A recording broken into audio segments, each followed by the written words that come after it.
Good day to all our viewers and listeners. Today on Braving Business, we find ourselves discussing a topic that has deeply touched hearts and affected lives on an unparalleled scale. On October 7, 2023, a devastating terrorist attack orchestrated by Hamas claimed the lives of 1,400 Israelis, injured thousands more, and resulted in hundreds, including young children and elderly, being kidnapped into Gaza. This has included the claiming of the lives of hundreds of young people who were at a musical concert promoting peace. It's ripped apart communities and families and left a nation and everyone who loves it around the world, including this host, who is a native son of Israel, in deep shock and deep mourning. As the world has come to terms with this horrifying act, the people of Israel face the brunt of its aftermath, seeking to find strength, hope, and resilience amidst the chaos.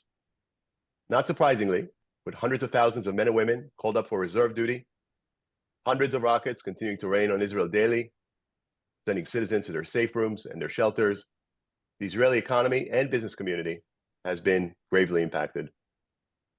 Today, PJ and I decided to bring a special episode that we are rushing to the market given the timing and the situation. And in this episode, we're privileged to be joined by two men. One is Eytan Avriel, one of Israel's most highly respected journalists, whose career spans decades.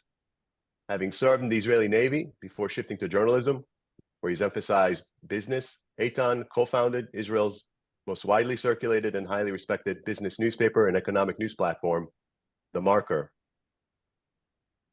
As Israel grapples with this tragedy, Eytan's insights into the economic and societal repercussions, as well as his personal experiences and feelings during this tumultuous time, will be invaluable.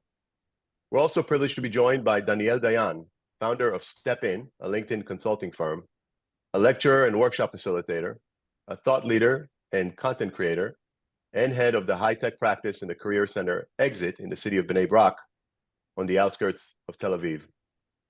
Welcome, Eytan and Daniel. I wish I was interviewing you under better circumstances, but I appreciate you making time to speak with PJ and myself today. Hi, hello. Hi, thank you.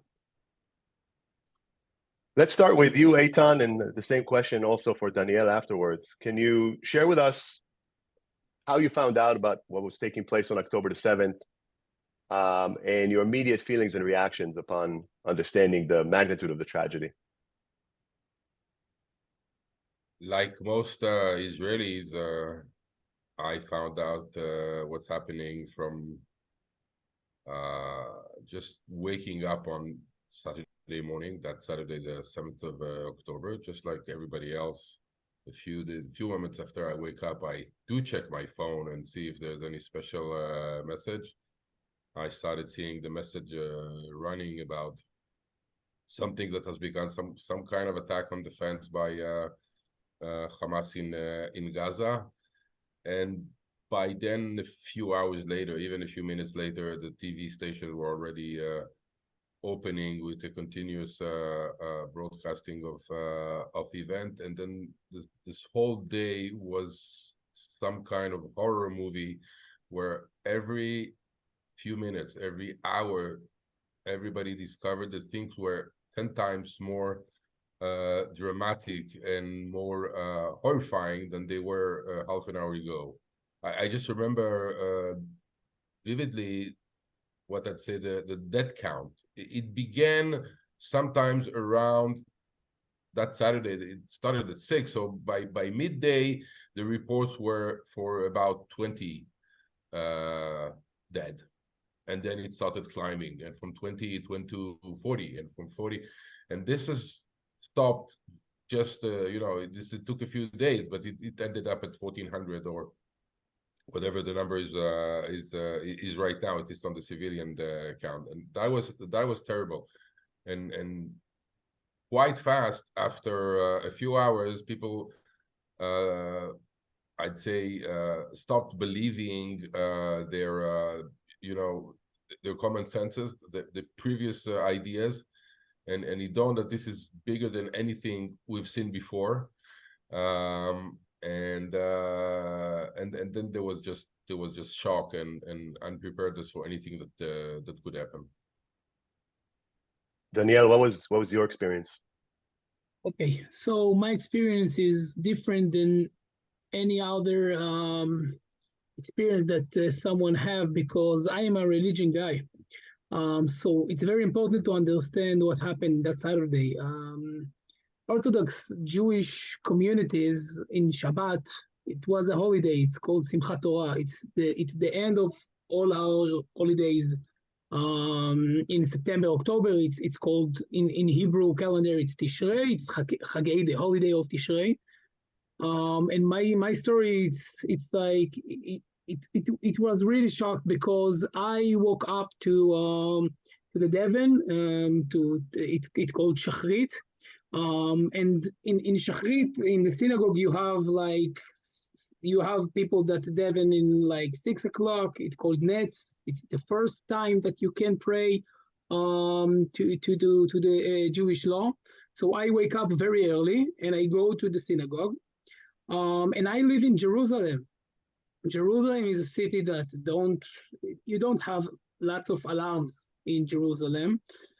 So I've been outside from the synagogue because in Simchat Torah, in this holiday, everyone needs to do something that called to read in the Torah. So because you are like this is the end of the Torah, so you have like two separate groups. So one group go outside to not to take the time, like you don't want to be several of hours, and like something like 7 o'clock, I look up in the sky. We hear like a very strong like boom, and I look up to the sky and I see like a mushroom of like a fog, and we know this is something that we don't. It's not something usual, and then you start to hear alarms, and you don't understand what happened. And when I start to realize something very, very, very bad happened, I have like a yeshiva. It's like a school, like a university that you learn Torah there, and people are religious. And I see lots of people run out from the yeshiva in front of my home, turn on the car, and start to drive in Saturday. Like it's it's things that happen only on Yom Kippur War, and we don't have phone, we don't have computer, we don't have anything. And then someone came to the synagogue and said, "Listen, there is a terrorist on Sderot." Like for Israeli guy, it's like I will told you that I don't know, like ISIS or Al Qaeda conquered Manhattan. Okay, this is like it's not something that can happen. So I told him, stop with that. It's not something real. And like when the holiday gate came out, it's like 7 p.m. something like that. We opened the phone. It was the most horrible thing that we can see, like 100 deaths, and every hour it start to jump. This is how I get it. Wow. First of all, just from my point of view, and I know I share the view of many Americans, and when we're saying we're so sorry that this happened, that it is a tragedy, and no one should ever have to go through any kind of experience like this. So our condolences and our love go out to you and to everyone who's affected. So very, very sorry about that. And I've spent time in Jerusalem. I used to do consulting there, so I understand what a beautiful city that is, and I understand how safe. Maybe not. What a wonderful city it is for everyone who lives there. So I can only imagine your feelings there. So again, my heart goes out to you. In the aftermath of the attack, once you after Shabbat and you were able to understand the totality of what was going on, understand how bad things were going, how has the mood and the atmosphere in the Israeli business sector shifted? And how does it stand now with your peers and your colleagues, and what's your viewpoint on that? Listen, the truth of the matter is that although we're over 3 weeks from that Saturday, 3 weeks and a day now, basically everybody is still in shock. It's just not, people in business will always try to put a brave face and an organized face, and will try to look managerial and leadership and almost robotic in their public speeches or whatever they say. And some of the economy is still running, but the truth of the matter is that the whole of Israel, business and not business, are still pretty much in shock, because this is so big in the first place. And secondly, it's still continuing, and nobody knows exactly how it is going to end. Our problematic leaders, and we'll probably talk about that a little bit later, are offering us basically some kind of version of sweat, tears, and all the bad things, basically saying this could go a very, very long time. And the most problematic thing is that the confidence of the public, the Israeli public, in their leadership, in their government, has basically disappeared. Nobody believes anybody anymore. Nobody trusts anybody anymore. There is no trust in the prime minister. There is definitely no trust whatsoever in the Ministry of Finance and Economic. Even the trust in the army, which was supposed to be the one thing that always kept us together in between those, the political fights all these years, is being seriously eroded because of what happened. So half the economy is just not functioning because people are on reserve, or because schools are closed, so parents have to stay in the house.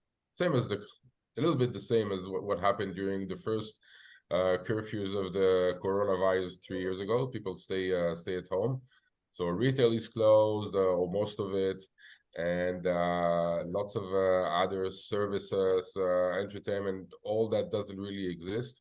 The core of the economy continues to operate, so plants are working, transport, you can basically formally do whatever you want, but the economy is running, I don't know, at maybe 70% of what it should run normally. There are some numbers to try to put out there. We can talk about it later, more on the macro side, but again, from the heart, from the belly, it's still a situation of shock, which will take a long time to recover from, and people are sort of living day by day. Yeah, I can relate. I was in Washington, D.C. On the day that 9/11 occurred. I remember from my office, I could see the smoke rising from the Pentagon.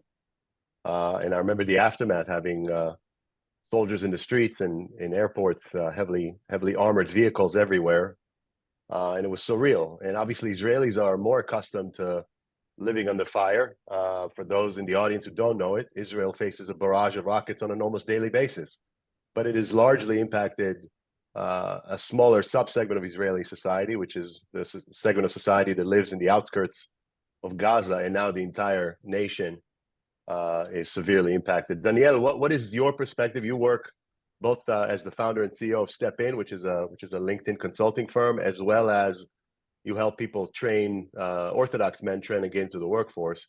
What are you seeing? What has been your experience in terms of the impact on your business and what you're seeing in terms of workforce and the workforce activities you normally be involved in? So before I answer what you said right now, I just want to say something about the 9/11. Look, you need to understand, everyone that hear me right now. I was in Manhattan like half a year ago, and I was, I think, about 9/11. Listen, the Israeli population is nearly something like New York. Okay. It said that every Israeli knows someone that or kidnapped or murdered or now in the army. And in 9/11, it was terrible, but it started and end. And United States don't have in like situation that they they can stop to be as a state. Like it's not something. It was very hard again, but in Israel right now, again, it's not something of business or how much money I will gain or my private business. It's the question if Israel can be a state after what we haven't like. My brother is now outside of Gaza. My brother-in-law, we don't eat, we don't sleep. We have a rocket on. Again, Israel is a very tiny country. There is no region, there is no place without an alarm. So Jerusalem don't have lots of alarm, but Gush Dan, Tel Aviv, where all the high tech industry, where all everything that you want to do business with, people have alarm every day in the last 3 weeks. So you don't really think about the children is at home. People don't want to send the kids to the school. We afraid on like terrorists still in Israel hiding. So okay, it's very complicated. Now this war came in a very difficult situation to the economic of Israel. Israel is a startup nation. Okay, I work with the ultra-Orthodox people. I help them to enter into the high-tech industry. The Israel high-tech industry and New York and Nasdaq, all the economic business that we have with the state, they have a very tough year. Last year the two after the corona, and this is really bad impact. Like we are in a middle of very bad situation, political situation and economic situation in Israel. So no company are search for employee right now. I tell you more from that. Like if I am a recruiter, I need to ask myself as an employer brand, if I will send you like a message that if you want a position or something like that. And it's very good odds that the one that you are send a message to him is in the army right now, or he buried his, I don't know, cousin last week or something like that. So you need to be very smart and very sensitive. So again, there is no business right now. Everyone like still in shock. I can TJ, try before, to. yeah, please go ahead. If you want, I can try to give you a layer of formalistic formality on this. The fact are known; they are as or worse than we just described. It's if you talk like an economist, it's an economy that is going through a severe demand shock. Just try to imagine that one morning all Americans are not in the mood to buy anything at all, just sitting and holding their hands and thinking about whether their country will even survive this in terms of a few months or a few years. Are they going to be butchered by the neighbors, or are they going to have to flee to diaspora again? So that's the mood. I'm not saying anything like that would happen, but it's the mood of the consumer is non-existent. So you have a demand, a really strong aggregative demand shock.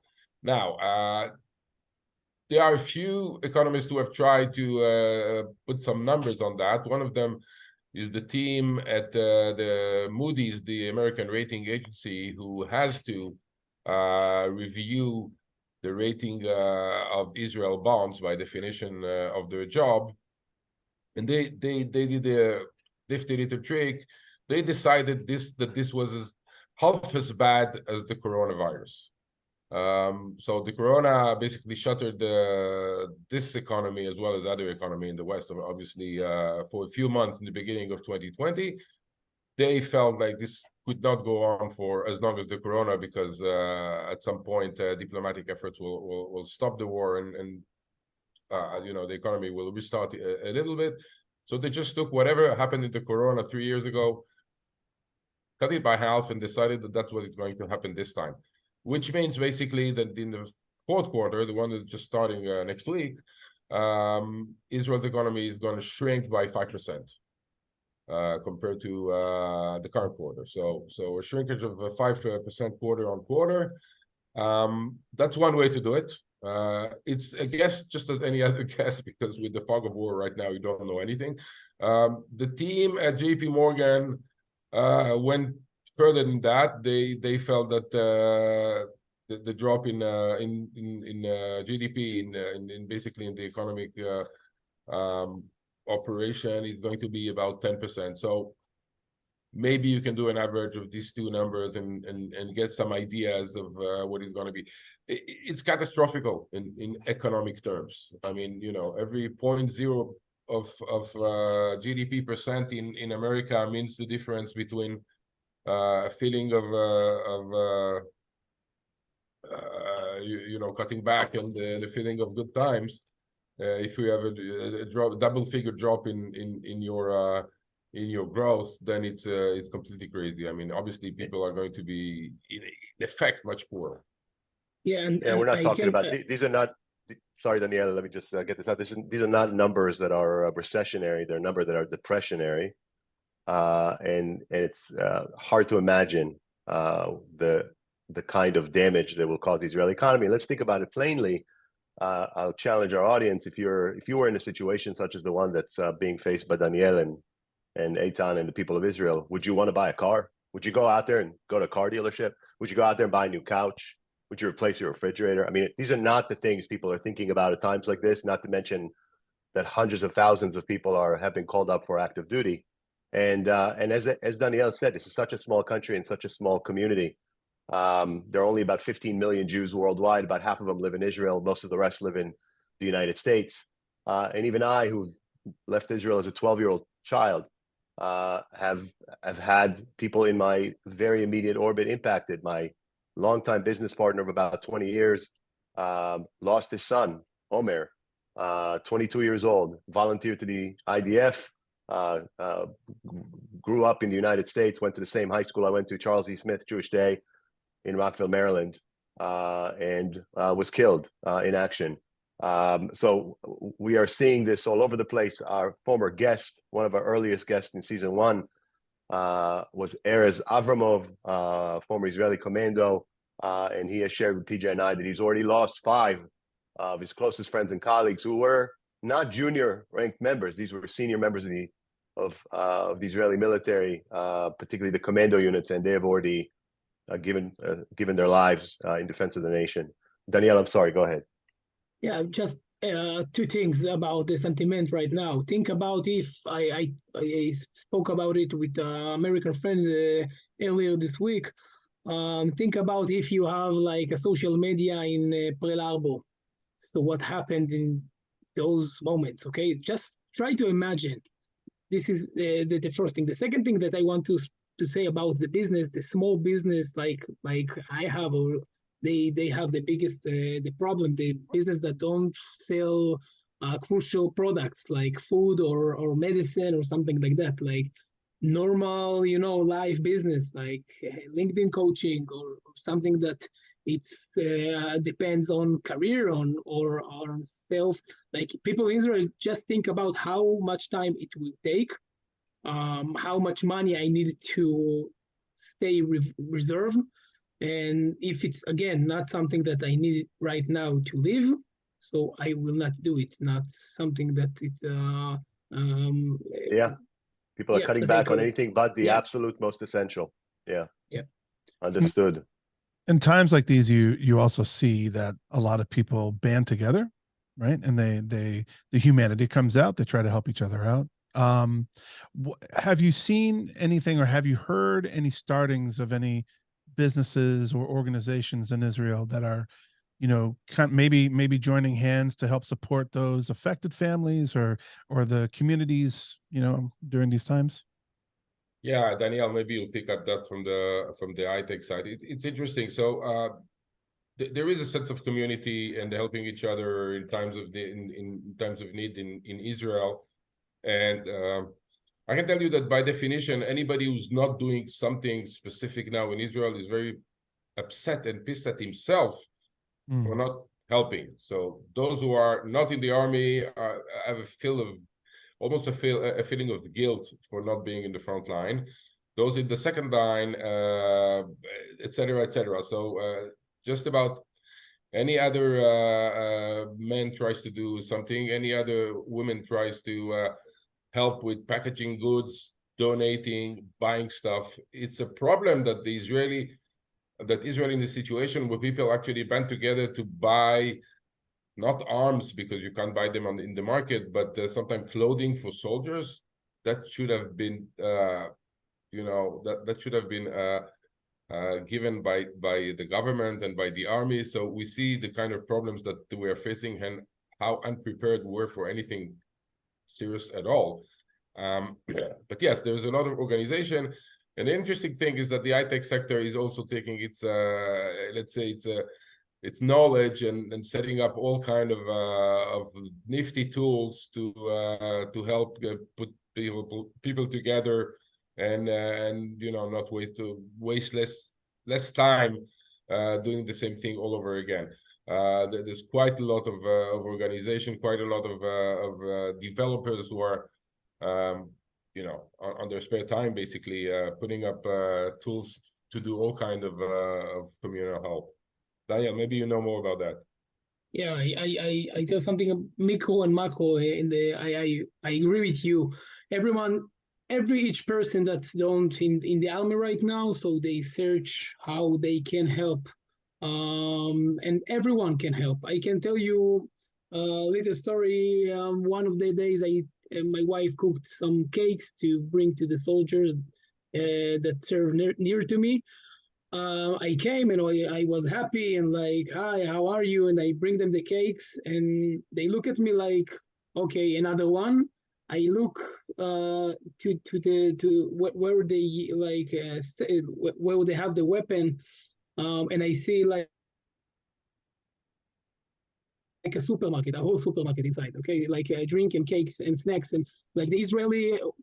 We try to laugh about this situation that they will be so fat that they can go and fight. So this is something in the Israeli in Israel.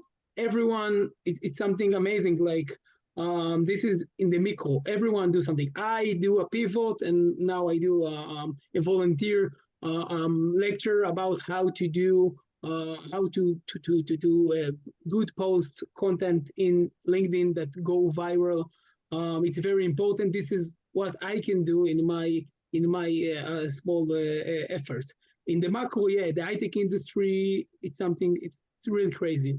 First of all, lots of high-tech company have a problem because there is a startup or early stage startup that afraid that if they will write something, so it can do very bad things to their business, to their funds, to the VCs that they work with. So you can see lots of Israeli startup that you want, like there's no war. Okay, this is one situation. The other situation is very big companies that they don't start up. They they have they have a lot of business in the USA that they write about it, but they're afraid too that they have problem with the employees in Europe, in the States, employees that can support Hamas, ISIS. Okay, this is things that happen, and this is a very crucial thing. I don't know if you heard about the story with the Wix employee that say that Israel is a terrorist state, and then Wix it's an Israel company, and it's like it was very, very close to diplomatic conflict with Ireland government. So lots of Israeli companies have to take their situation. They understand what their employees search. They search the support in the IDF soldier, in the population that don't have a home. Listen, it's like people don't have home right now. They put out a fire like hundreds of houses. People in Kiryat Shmona, it's in the north of Israel. They here in Jerusalem in hotels. You don't have a room in hotels in Israel.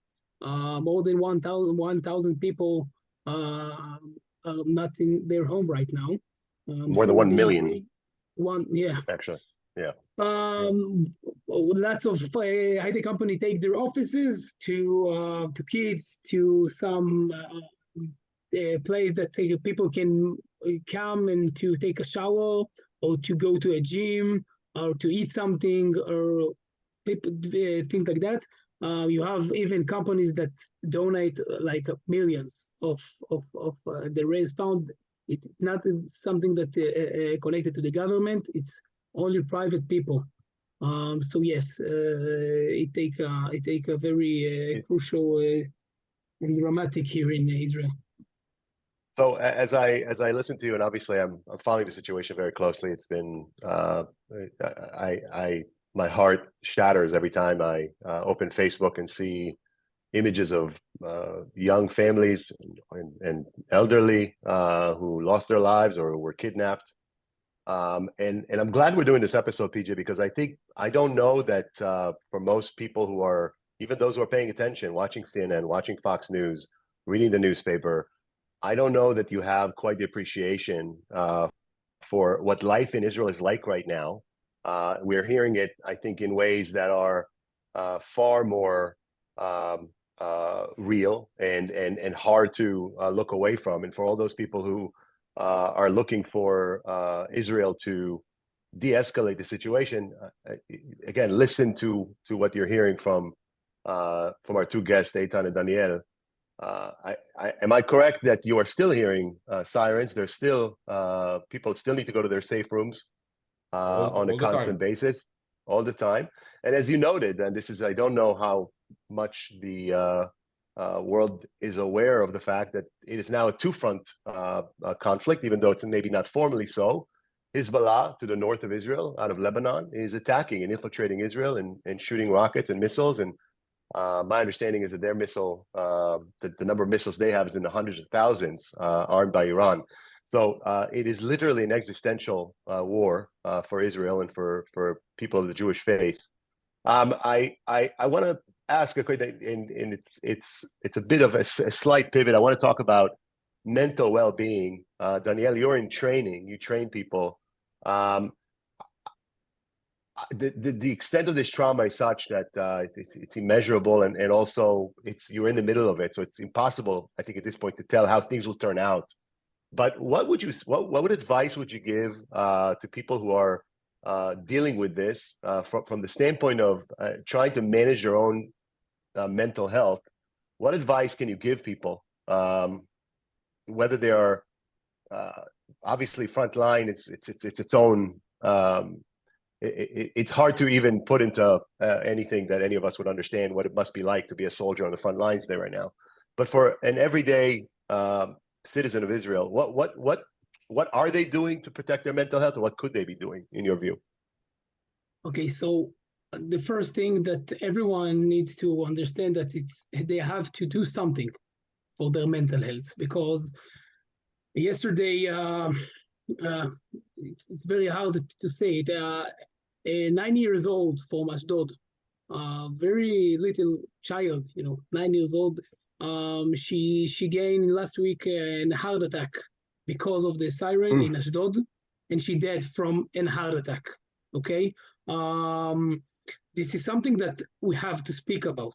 I told my wife every time when we have a siren, we need to calm down. We need to take the kids. We need to sing with them song, because it's gonna be a long time. So after the first shock, after the first week, it was very hard.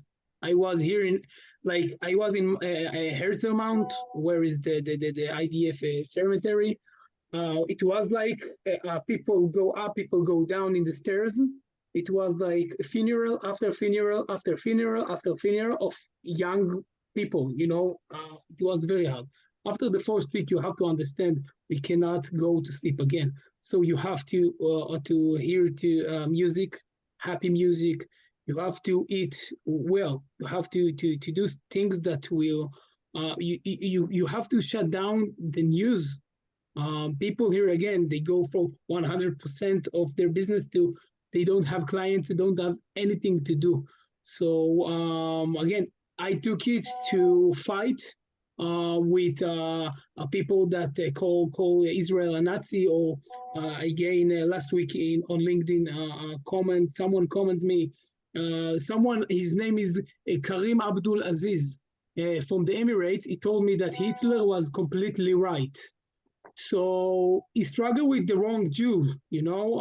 I take and I write a post on LinkedIn, and I do an intelligence on his company, CAE.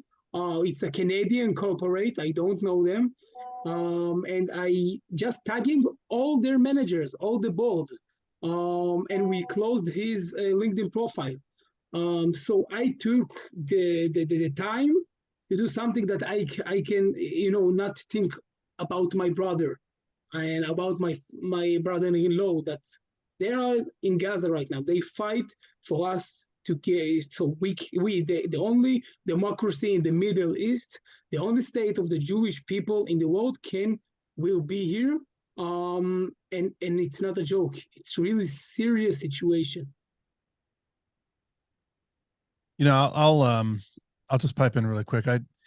Back in 2014, I got to spend some good bit of time in Jerusalem, and I will say that my own experience. And one day it was the day of it's a World Cup final or World Cup matches between, if you remember, Brazil and Germany, when I believe Germany won like 6-1. 6-1, 6-1. Yeah, they won. they really won. And the reason why I bring this up is because that day I was at my hotel in Jerusalem and sirens did go off, and we had to run downstairs and go into the shelter, the safe room, the bomb shelter.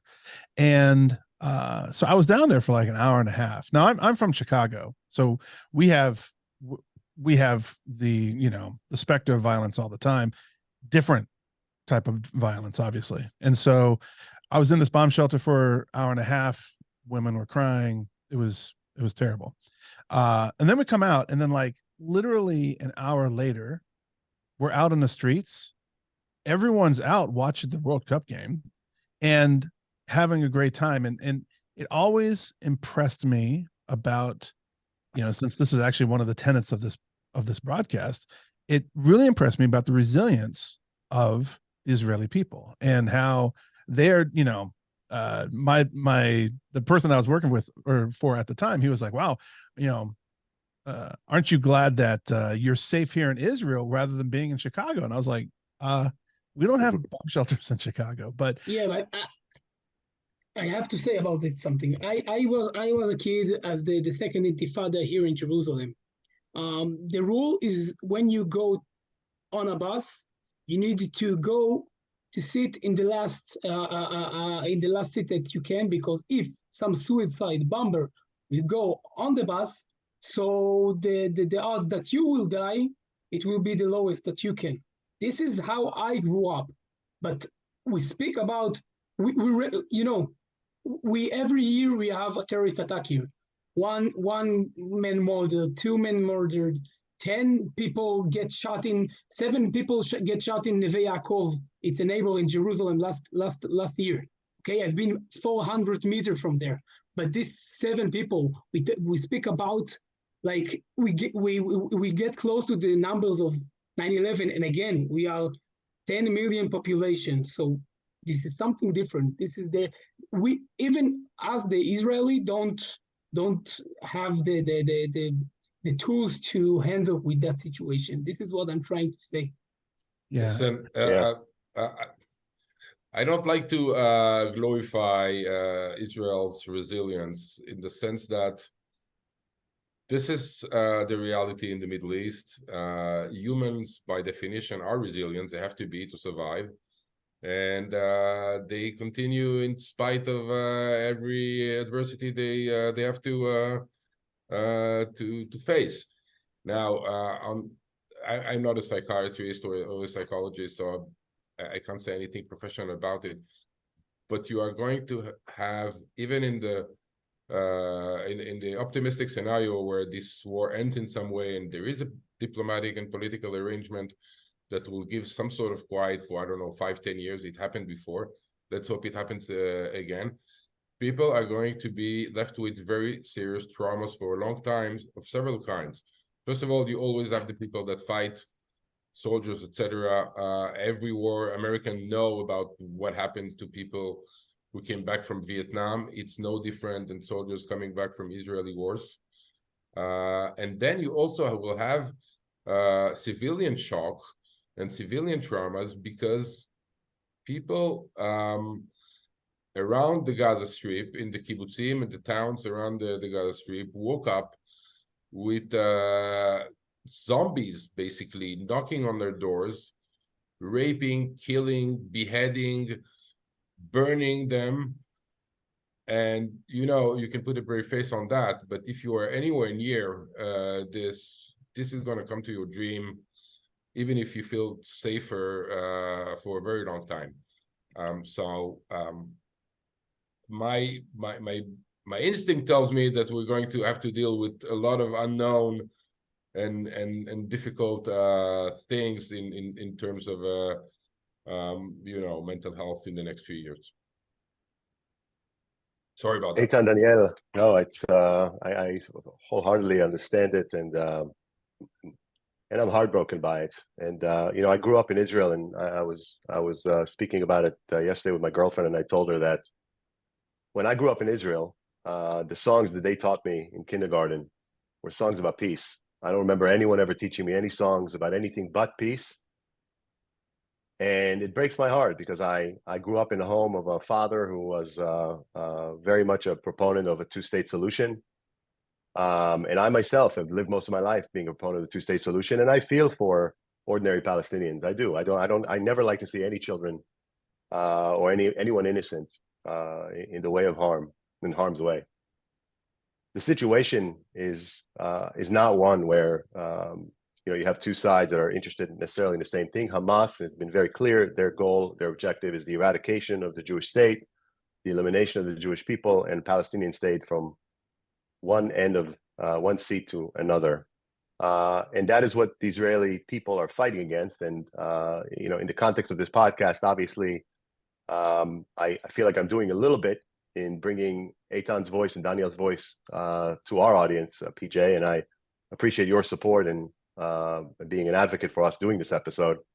And my objective is not to, as Eytan said, not to glorify the situation in any way, to humanize it. There's a tendency right now, particularly in the world media, to see what's happening in Gaza and assume that that's the extent of what's going on. But in fact, hundreds of rockets continue to land on Israel. Alarms go off constantly. People cannot live. Their kids cannot go to school. The economy is not functioning. And that's reality. And as we're hearing from Eytan, one of Israel's most prominent journalists in the business world, there is absolutely no way to tell at this point where it's going and what's happening next. But I do want to finish, and generally speaking, the objective of this podcast is to uplift. And I want to ask, start with you, Eytan, and then you, Daniel. With the world's eyes on Israel, what message do you want to convey to our listeners? Our audience is made up of entrepreneurs, business people, leaders. If American business people, entrepreneurs, leaders, and people around the world, we actually have an audience that's global, would like to stand with Israel at this time, what would you want to see out of the international community, Eytan? We did not talk about another elephant in the room of Israel, the room of the Middle East, is the fact that Israelis are very divided about their leadership. Half the country does not believe its leaders, specifically Prime Minister Benjamin Netanyahu.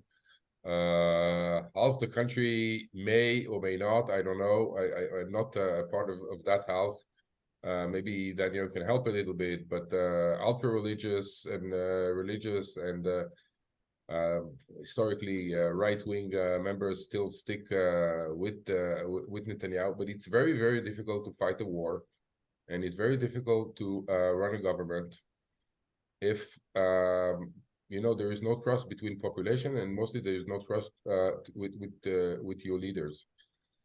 So looking forward, optimistically, it's very difficult to find a silver lining there. But looking forward, I would try to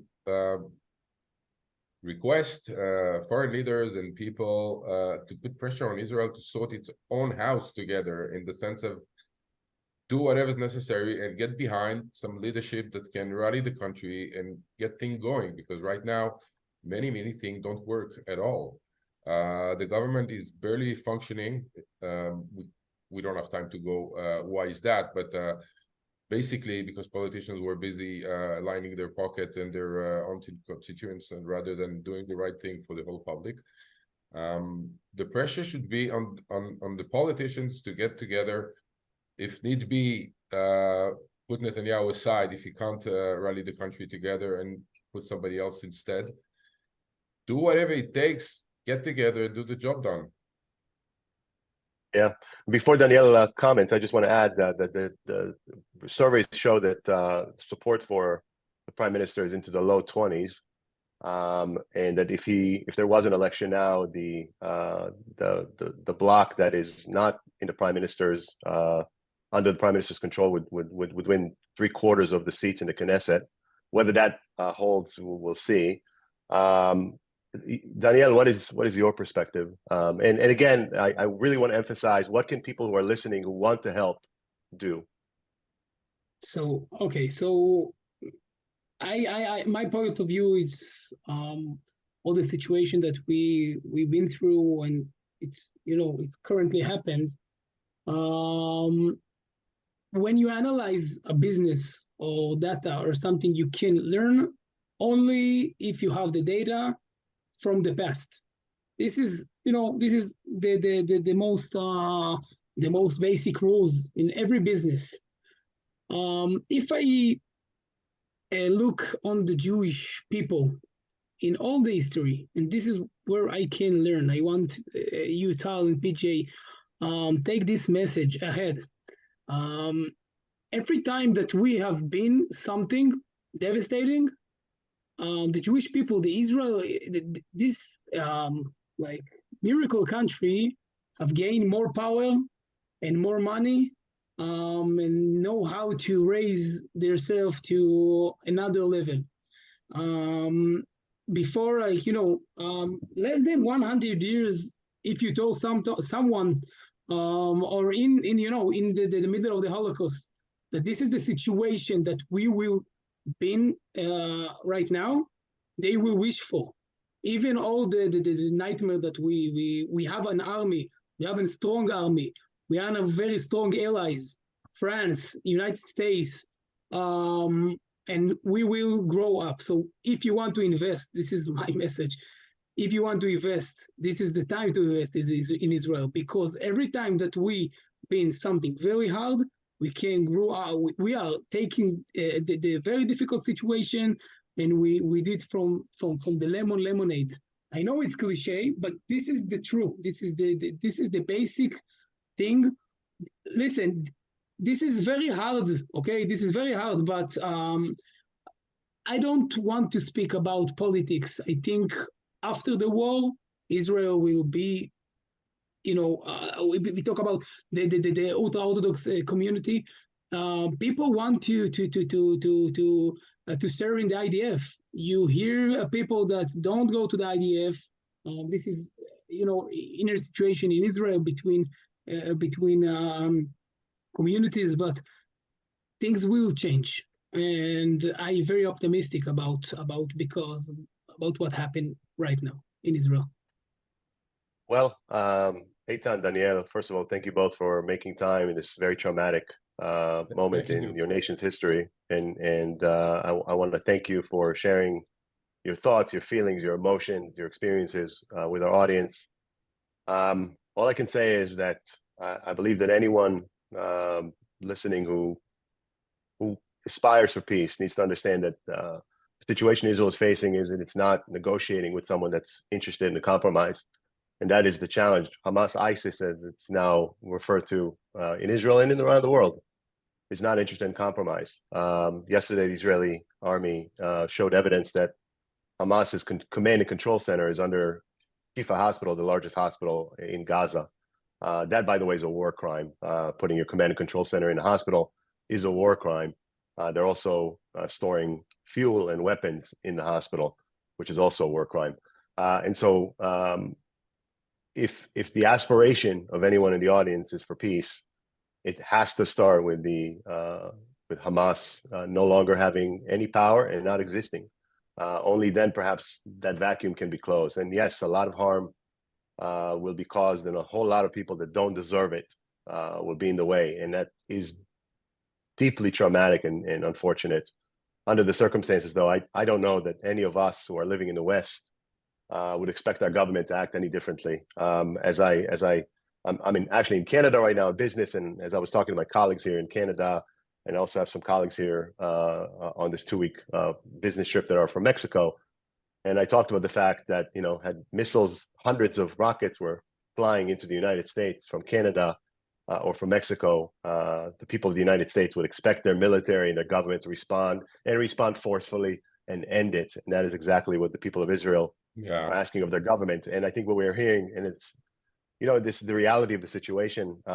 In the fog of war, it's hard to tell who's responsible. It's pretty clear that this was a intelligence failure of historic proportions, in many ways exceeding the intelligence failure that led to the 1973 Yom Kippur War, which actually was it was the 50th anniversary of that war, the day of this attack. Yeah. And if history is any guide, Golda Meir was the prime minister then. She paid the price. She left politics after.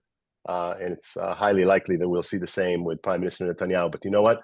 As Danielle said, this isn't time for politics. It's time for people to rally together. And I want you to know I stand behind you. I live in Tampa Bay, Florida, not necessarily a hotbed of a Jewish or Israeli support, but there have been rallies in Tampa Bay with thousands of people coming in support of Israel and standing together and singing Hatikva, which has been one of the most emotional experiences of my life. We stand with you. We pray for you. We pray for peace. And may God protect all of you and the people of Israel. PJ, is there anything you want to close with? I just want to mirror those sentiments, right? I want everyone to be safe and to hopefully come out of this terrible, terrible situation as best as possible. And I am sure that the resilience of Israel will show itself again very, very soon, because I've seen it, and I just wish the very best for everyone. Thank you. Eytan, Danielle, thank you so much. I will wait for you in coffee in Jerusalem after all this mess will end. I'd love that very much. Take care, gentlemen. Bye-bye. Thank you.